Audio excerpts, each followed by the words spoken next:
Well, this is a very monumental situation, right?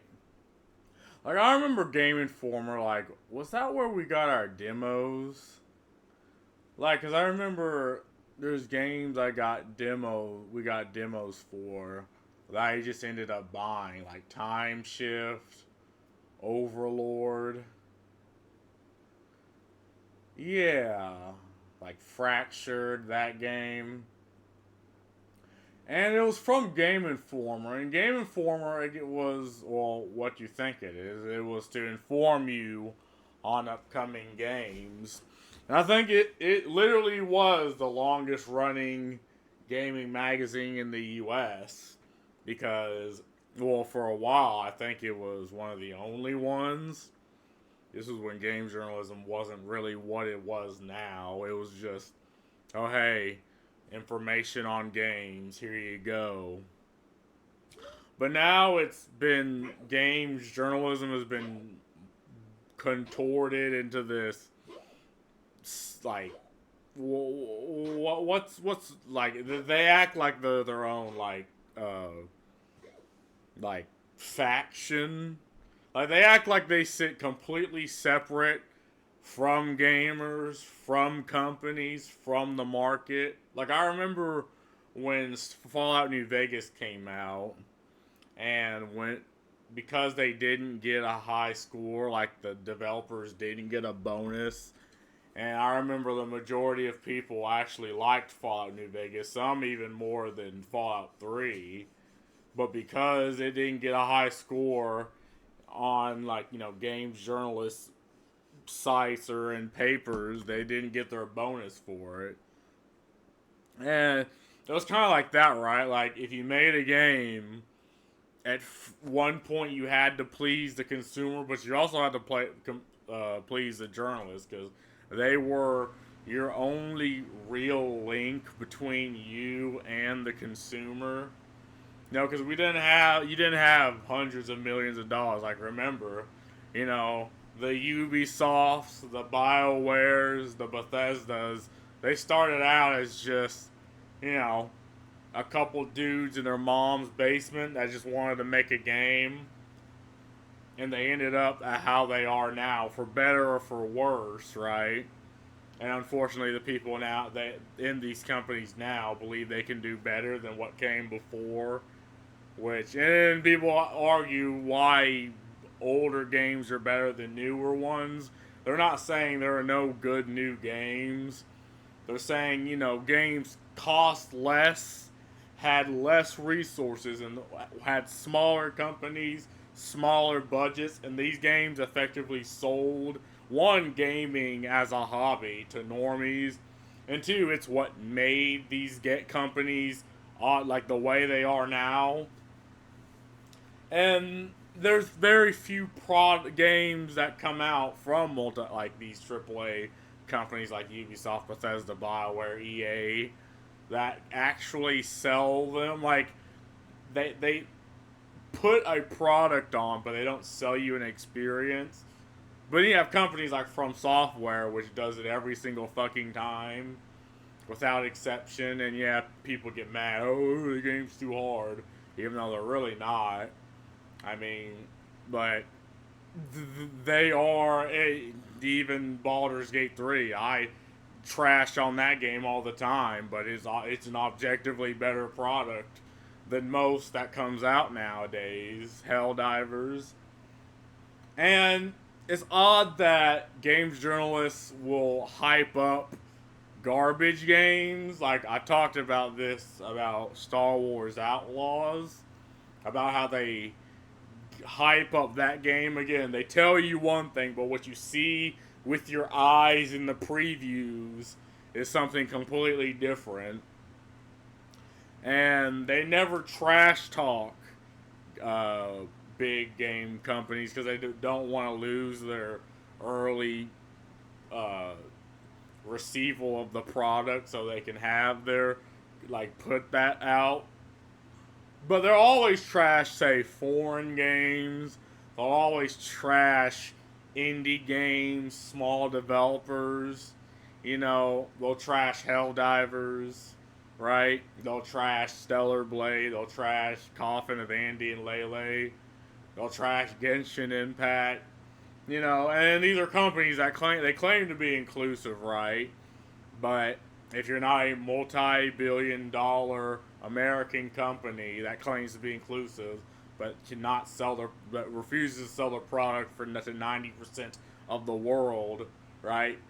If you're not that, then it's effectively free reigns, and you have consultant companies going after uh, gaming companies in other countries, which is what I believe absolutely happened with Black Myth Wukong. It might not have happened the exact same way as we think, but I 100% believe it did happen. And well, how does this go back to Game Informer being shut down? Again, at the end of the day, what people want is information, and that's what Game Informer gave you. But you know, now it's shutting down because one, everything's moving online. Like people are much willing to watch like Angry Joe or Moist Critical or Asmongold go over games and just have the physical product in hand, right?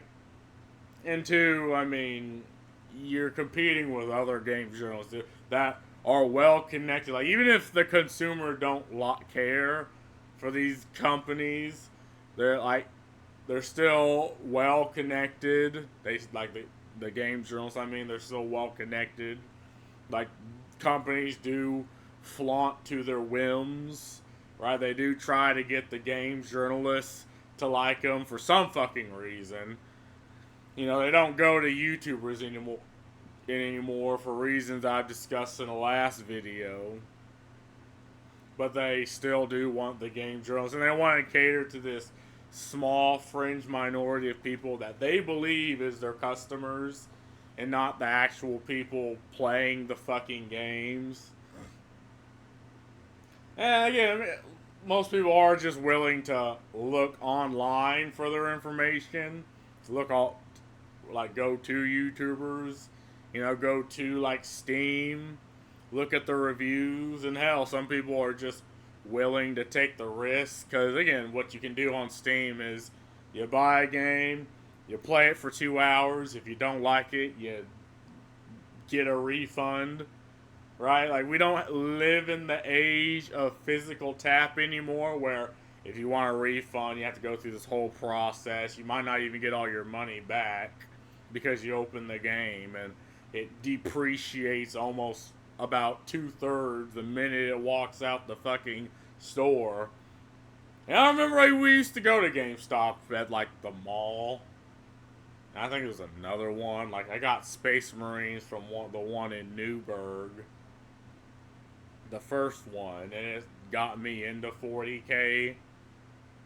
But and again, most people buy games, not even for the sake of GameStop. Most people just buy their games from other sources. Like, I'm not gonna say they may sail the high seas, but if you know, you know. And I went to GameStop in like the past month, and all they sell are like fucking Funko Pops. Like they have more Funko Pops in that fucking store than actual games. I'm like, brother, what the fuck is this supposed to be? The meme stock gaming retailers laying off staff and taking the website offline. And it does suck, right? Because people put time, money, and effort into these magazines, and only for the company itself to be like, alright, flip the switch, boys. Flip the fucking switch. And it is a shame, but it's also to be expected. Look, technology is a ever moving force, and because Game Informer didn't really adapt, it's being left behind. It's the same thing that happened to like Blockbuster, right? You know, and other old retail stores like Premier Video. You know, so it's sad, and I would hate to see what it end up becoming if it would have, because look, it's like if you're a games journalist, it's like you're forced to shit on the consumer, right? Like you have no say in the matter. Like you need to shit on the consumer. You need to hate the games you play. You need to hate the industry because they only hire people with daddy issues, right? Like you have no idea how many people would love to have the job that you do that actually play these fucking games. Since we know games journalists don't actually play the fucking games, right? You know, I've also heard that some of them will let allow like their younger siblings or other people play the games for them and they'll just jot down their thoughts after the fact, you know, while they're doing it. I'm like, I see. So you're not actually really doing your job. I also heard that most articles are AI written anyway. But even if all everything I'm saying goes out the window, you see a trend of companies just copying each other's homework and they don't even try to make it different. Like with the controversy with what was the game with Stellar Blade, like within hours, like within like not even hours, like 15, 20, 30 minutes of each of the article coming out, there was another article from another publication saying starting with literally the exact same tagline, and then in 15 minutes another article from another journalist publication. And then you have situations like these, right? And they wonder why people refer to YouTubers instead of games journalists. So I don't know. I'm fine with it just dying as is, you know, leaving a good impression on my mind as opposed to what it would become if it was like Kotaku or Polygon or any of them. But that's all I gotta say about this. Peace.